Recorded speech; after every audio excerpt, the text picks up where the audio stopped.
Welcome back to Never Enough Novels. Today I'm sharing my favorite mysteries and thrillers that I've read so far in 2024. I just sort of recently got back into this genre. I definitely took a break to read just romance and fantasy books for a couple years, but within the past year or so, I've been devouring a ton of mysteries and thrillers. So I'm so excited that 2024 has been off to a fantastic start. I have 6 books to share with you today that were hits from 2024 that were published this year so far, as well as one backlist book that I absolutely loved that I can't help but share. I also have a book that I'm looking forward to reading that just came out this year.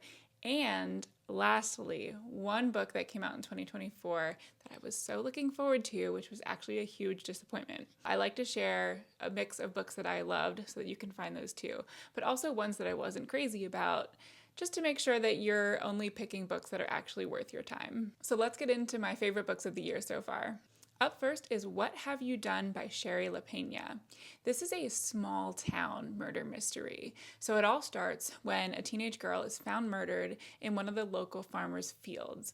And this sets off an investigation in this small town. The story is told from multiple characters' perspectives. So we're getting a lot of different insight into what's going on in the town and what type of people live there. Throughout the course of the novel, we're finding out what actually happened that night, what happened in the days leading up to the murder, and we slowly find out secrets that are being revealed about each of these different characters. So there's a lot of uncertainty about who's telling the truth or whether the secrets that are revealed have an impact on the murder. So it kept me guessing pretty much right up until the end about who had actually done it. I love being nosy and finding out about small town gossip. So the book was really interesting from that perspective because you just got to know these characters really well and ultimately leading up to who actually did it. Next up is Murder Road by Simone St. James. Now Simone is one of my recent favorite authors because she's got stories that often have a slight ghostly element. They're creepy, but not overtly creepy or terrifying, and she always manages to work that ghostly aspect in a way that makes sense and kind of has you feeling for the ghost or the reason that they're there. It's a really unique type of mystery slash thriller, and I've loved her books in the past, and Murder Road is no exception. So the basic premise is that this book is set in the 1980s or maybe 1990s, decades ago, but not too far in the past. And this newlywed couple are just driving down this road at night, and they stumble upon this person who's been seriously injured. So they pick her up, and she dies later, and they're immediately the number one suspect. They get caught up in this investigation again of this small town, and they find out kind of as they're being investigated that this isn't the first murder that has happened along this stretch of highway. They start to do their own sort of investigation on the side to figure out what's really going on. Like I said before, there's a slight paranormal aspect, which has a really intriguing twist on the story. And I loved the setting because they don't have all of the technology that's available to us now. So a lot of the investigation or the facts that the police are finding out, they don't have the ability to search on the internet very easily, and they're doing a lot of boots on the ground investigating and talking to people and trying to remember what happened back then versus what's going on now. It was a really interesting kind of unique mystery. My next book is First Lie Wins by Ashley Elston. Now this is perfect for those of you who do not like to be creeped out or scared in any sort of way. Instead, it's full of plot twists and has a ton of enthralling stories that all focus around this one woman who takes on a new identity for each job that she runs for the mysterious Mr. Smith. We meet her as a character. Her name is Evie Porter, and she has kind of wormed her way into the life of her subject, and she's become his fiance, and she doesn't really know what she's supposed to be doing there, just that she was supposed to make him fall in love with her and eventually get married. However, she's noticing that this job feels a little different. One, in the fact that she doesn't really know why she's there or what her main purpose is, and also she's actually starting to develop feelings for Ryan, her fiance. So it's definitely taking her out of her normal thought process and dedication to the job. Over the course of the book, we jump back and forth in time between Evie's former jobs and kind of how she got started in the business and what she's been doing up to this point. And more things are revealed that are just going to leave you breathless and absolutely stunned at what's actually happening in this current situation. This one is very unique and utterly compelling from start to finish. The next book that I have to share is Worst Case Scenario by T.J. Newman. This is one of the rare physical copies that I actually have. I adore T.J. Newman as an author, so this was easily one of my most anticipated books of 2024 as a whole, and it delivered. I honestly put off reading it because I knew that once I started, I would devour it in 24 hours. So I waited until I had a chance to read it like start to finish, and lo and behold, I think it took me like 23 hours from the first page to the last page to get through this book. She's known for writing like disaster thrillers, so often involving like an airplane or in this case a nuclear power plant. She was a former flight attendant, so she has a lot of industry knowledge about like the processes and procedures that would take place, and it makes her books incredibly realistic. So in Worst Case Scenario, a pilot has a heart attack on a plane and the plane crashes into a nuclear power plant. And as readers, we follow along with all of the people on the ground that are essentially panicking about what happens and explaining the implications of this nuclear power plant being breached. I learned so much about how nuclear power works. It was fascinating and terrifying at the same time because understanding the downstream effects of what happens if like nuclear radiation gets into our air or our waterways is just astronomical. So there was an incredible sense of urgency.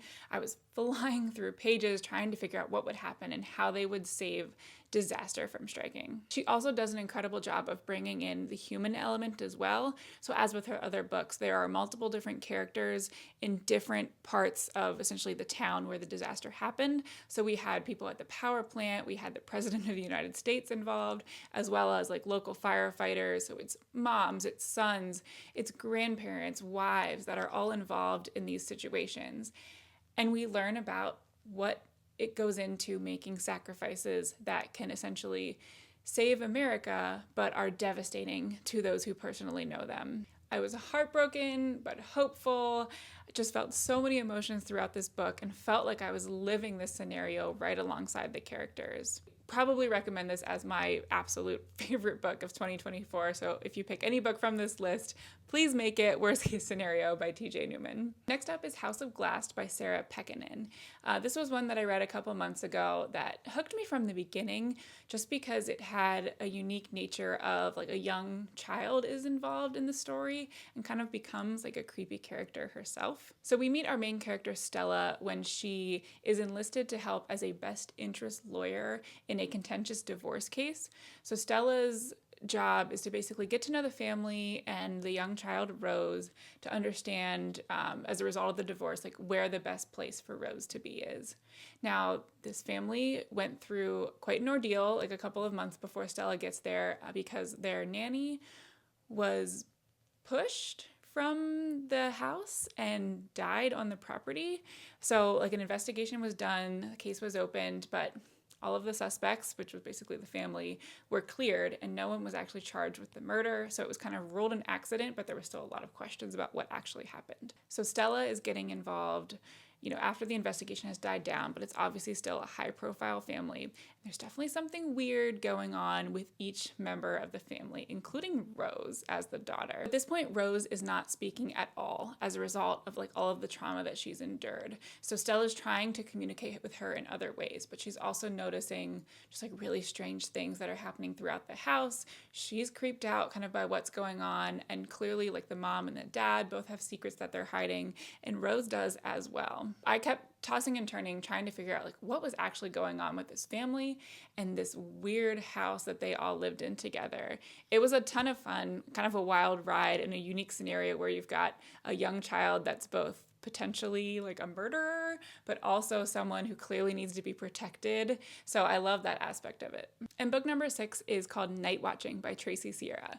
So this came on my radar because it was selected by Jimmy Fallon as his like book club pick of summer 2024.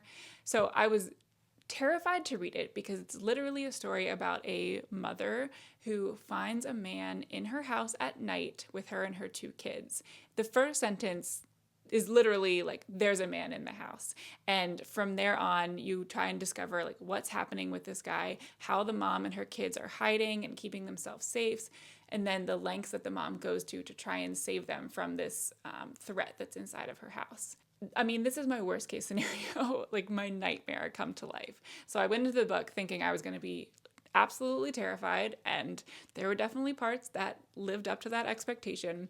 But it also turned into a bit of like a psychological thriller because the mom has clearly dealt with some trauma, and there's a lot of inner dialogue where she's trying to determine if this threat that she sees in the house is real or if it's something that she's making up in her mind. Eventually, she also does get the police involved, and they clearly don't believe her that this guy was real.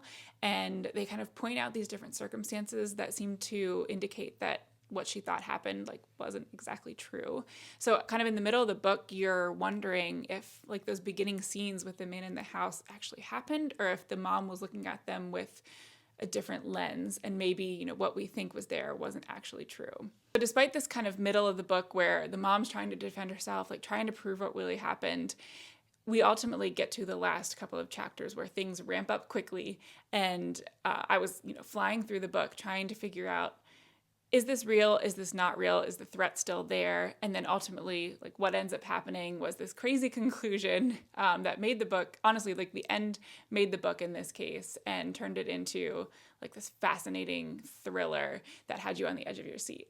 Real quick, I do want to highlight the one backlist book that I read this year that I loved, and that is Local Woman Missing by Mary Kubica. This is another kind of small town murder mystery, and it takes place in two set timelines.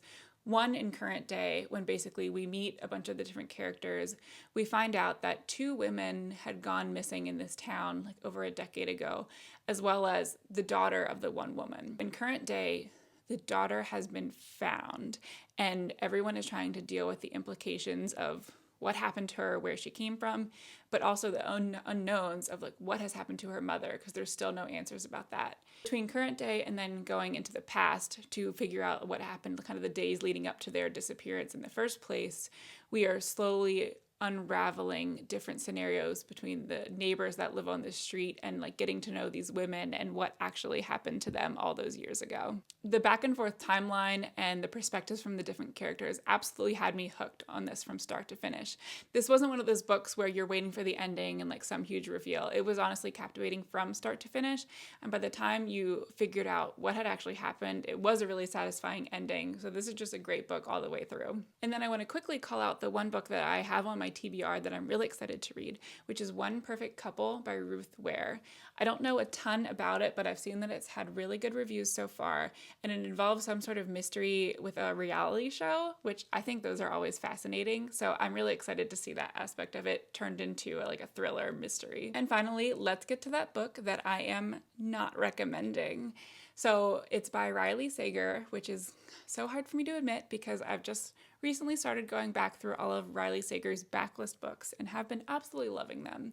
So I was thrilled to actually read his newest release, like the year that it was written, and that is Middle of the Night.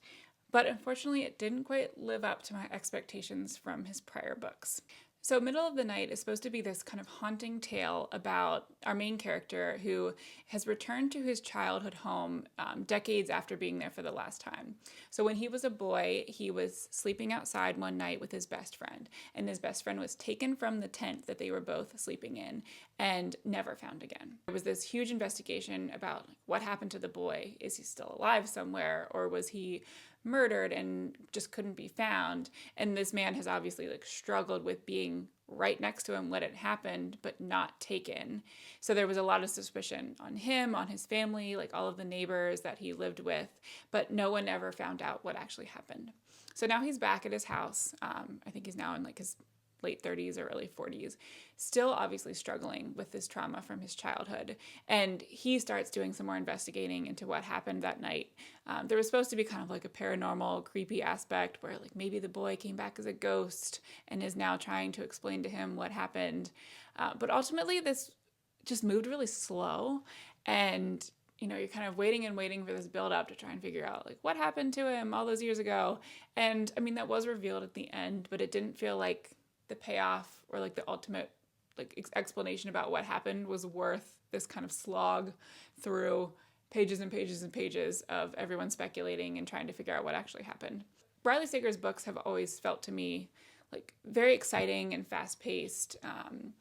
and unique. And this one just didn't have those same aspects.